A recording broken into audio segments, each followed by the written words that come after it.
Hey, good morning. It is February 2nd. Nice morning. It's a Sunday. Got down to about 3 last night. Cows are up grazing. They must have been a little chilly because when I got up here this morning, they were grazing. Usually they're just standing around, but they must have been trying to stay warm. So we're at the end of their paddock here. Got this 2-wire fence, probably about 800 feet from their water, and quite a bit of elevation change. We're quite a bit higher. I don't know, at least 100 feet, 150 feet higher. So they got a lot of walking to do just to get the water. Honestly, I haven't seen them down. I'm only up here twice a day, but a lot of the times in the afternoon they'd be down by water, follow me back up here. I haven't seen them down there in about 2 or 3 days, so I don't know if they're drinking or what, but they're doing good. Give them a little bigger area today, this morning, because we're supposed to get maybe 2 inches of snow tonight. So there's really not much forage up here, to where you get a couple inches of snow, they're gonna have a hard time finding it. So at the bottom of the hill, it's a pretty nice stockpile. So I'm gonna move them down there tonight because they'll be able to dig through the snow to get that. There's quite a bit of grass down there. So I probably had another 2 days up here worth of grass, especially tomorrow's supposed to be like 40 something. The snow would melt and then it would expose a little more grass because it's just pretty crusty. So they're not really digging through it because it's like ice. Not hard like ice, but real crusty. They don't seem to mess with that. So, but not the end of the world. So we'll give them big area today. Let them fill up on some of the best stuff. Move them down the bottom of the hill tonight. They're doing super good though. I mean, I'm so impressed with these guys, these girls. They're doing real good. Everyone's doing really good. Our bully's growing nice. He's way down there. This old girl here, I don't know if she has arthritis or what, but she has a hell of a time walking when it's cold. She just walks slow. I mean, she's not limping or anything. But hey girl, hey. Probably get rid of her next year. Especially this is hard for her because she's got to walk all the way down there for water, all the way up, and she's a real slow walker. But she's in great condition. I mean, she's got plenty of fat on her, and I mean, she's not roly-poly, but she's by no means thin, so she's getting along fine. You got nothing else to do all day, you can take a little time walking. But I kind of feel bad for her. Yeah, the rest of the one's fine. This is old mama with the bull, still nursing off of her, so she might be the least conditioned, but I mean, even she's fine. No, everyone's doing good. You can see they're getting their fix. It doesn't look like much up here, but I will say it's amazing. You know, you wean the calves off of them. I don't know if in the wintertime the grass, if it loses, or I do know it loses its protein. So I'm thinking that kind of extends. It takes longer for the cow to digest that because it doesn't have as much protein.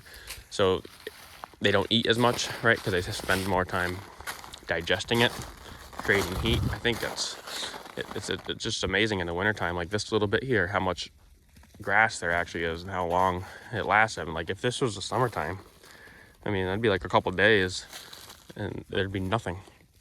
I mean, they've been up here for a week from like where the horizon line is, like from where that tree line is there.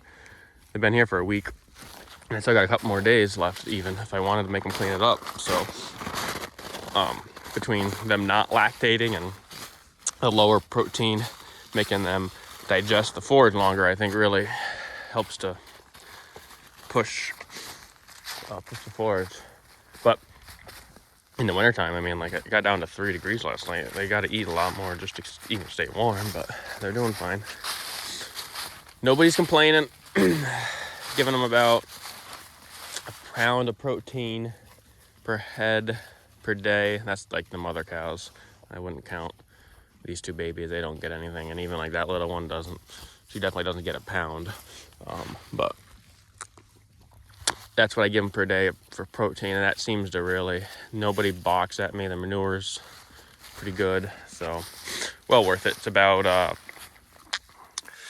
0.8 or 0.7, like 70, 80 cents, maybe 75, 80 cents a day per head per day for the protein supplement. And the hay was, you're giving them hay. Of course, these bales that I got they last a lot longer because they're huge.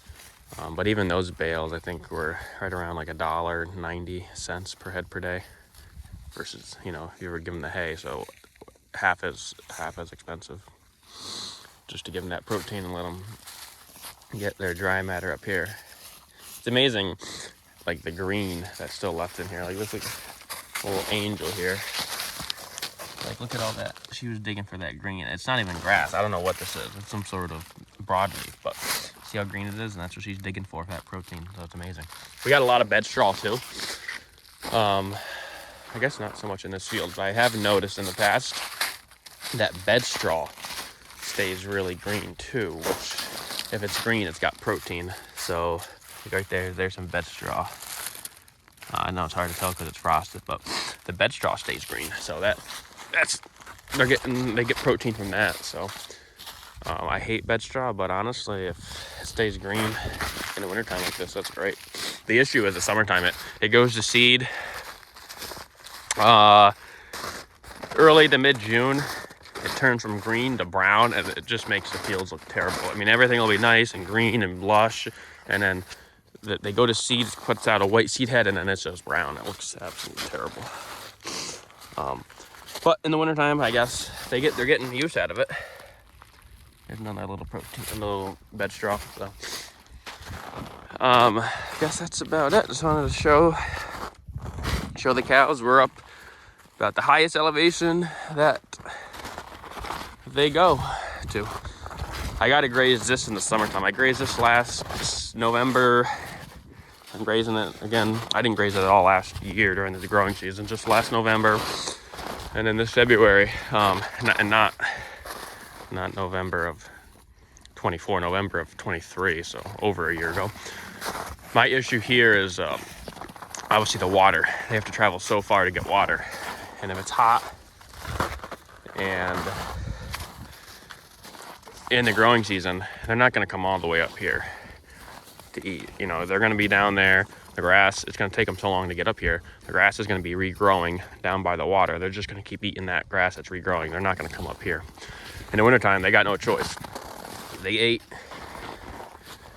everything down there. So if they want to eat, they got to come up here. So next year, I want to get focused on getting some manure up here, though. Some animal impact. I'll just have to haul water to them. If it wasn't, for a couple of reasons, if it wasn't really for this girl, I don't want to make her walk a whole lot. And I have a ton. I still have 2 months worth of grass to graze. I would feed hay up here. I would probably unroll it and then make them walk down for water. That's the best way to do it. But I don't want to make her walk too much, especially when they're eating hay. I'm pretty sure they're going to be drinking a lot more water than when they're grazing, because even now they're getting some of that frost that's on the grass. They're getting some snow, and even I would assume there's more moisture probably in this grass than what's going to be in hay. So I just don't want to force her, but that's the best way to do it. Unroll hay and feed here. But I could feed them, I don't know, there's 8 acres maybe up here, 8 acres on this particular field. I'd be lucky to cover, a third to a half in the winter. So it takes a long time to cover your farm by unrolling hay. So, all right, I gotta go check on the other herd, check on the water, see how that's doing. So I wanted to do a little video here, show you these guys still grazing away. So thanks for watching.